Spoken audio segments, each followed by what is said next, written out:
자, 오늘은 이번 시간에는 페이지 34페이지 그죠? 제2장 물질의 상태와 용액. 이 단원이 좀 커요, 여러분. 뭐 페이지 수로는 얼마 안 되지만 해야 될 부분이 좀 많습니다. 그래서 얘를 좀 두 부분으로 좀 슬라이스를 쳐가지고 강의를 진행을 할 건데, 타이틀을 보면 어떤 부분에서 슬라이스를 쳐야겠다라는 생각이 드실 거예요. 자, 그래서 첫 번째 소단원은 바로 물질의 상태예요. 상태 밑줄 치시고 타이틀에다가 어떤 상태가 있는지 한번 생각해 보세요, 여러분. 물질 상태에는 크게 몇 가지로 분류를 하죠? 세 가지로 분류를 해요. 그죠? 그래서 기체, 액체, 고체 요 세 가지 상태에 대한 공부를 할 겁니다.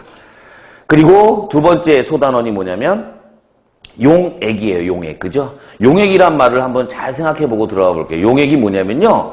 용액이라고 하는 혼합물 안에는 용질과 용매라고 하는 두 종류의 물질들이 있어요. 물론 세 종류가, 용질 몇 종류, 용매 몇 종류에서 여러 종류가 있을 수 있지만 하여간 크게 용질이라고 하는 물질군과 용매라고 하는 물질군으로 구분이 되어 있어요. 이렇게 용질과 용매가 균일하게 섞여 있는 균일 혼합물을 뭐라 그런다? 용액이라고 얘기하는 거예요. 우리 첫 시간에 물질을 분류해 봤잖아요. 그죠? 물질을 분류했더니 순물질과 혼합물로 구분을 하고요. 그죠? 그 순물질 안에는 원소와 그다음에 화합물이라는 게 있었고, 그리고 혼합물 안에는 균일 혼합물과 불균일 혼합물이라는 게 있었어요. 그죠? 그 균일 혼합물이 바로 용액의 대표적인 예다라고 체크를 해드리고 들어갔는데, 그게 바로 우리 2장에서 지금 준비되어 있는 단원이다, 이런 얘기입니다.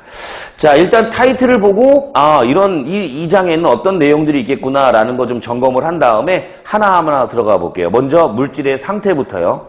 물질의 상태는 조금 전에 언급했듯이 기체, 액체, 고체 순으로 이제 진행을 할 거예요. 그죠? 근데 이 기체가 꽤 어려워요.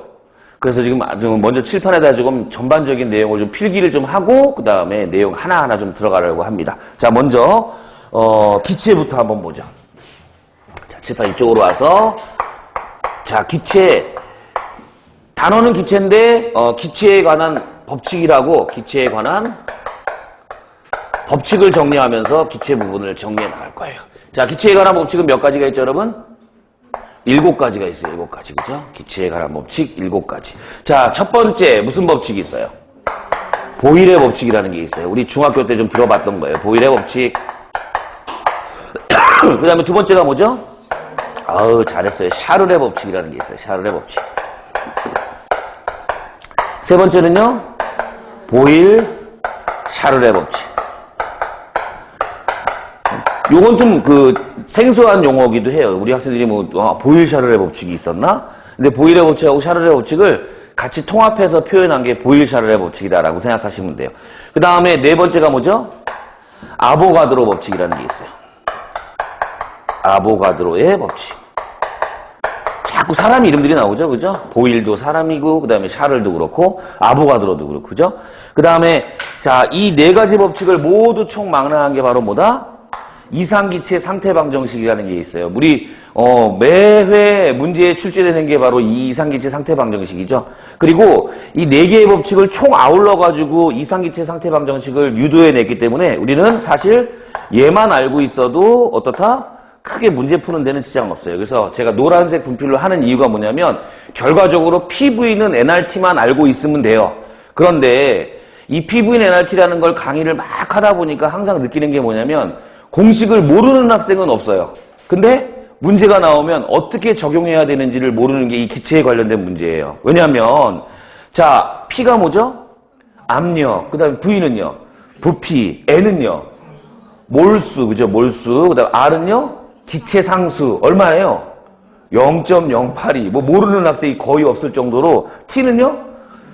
절대 온도. 그죠? 다 이렇게 알고 있는데 얘네들을 문제 속에서 어떤 놈들을 통제 변인으로 잡고 어떤 놈들을 조작 변인으로 잡느냐, 이런 것들은 훈련을 통해서 연습을 해 나가셔야 된다, 이런 얘기예요. 그러다 보니까 예를 들면 이런 게 나와요.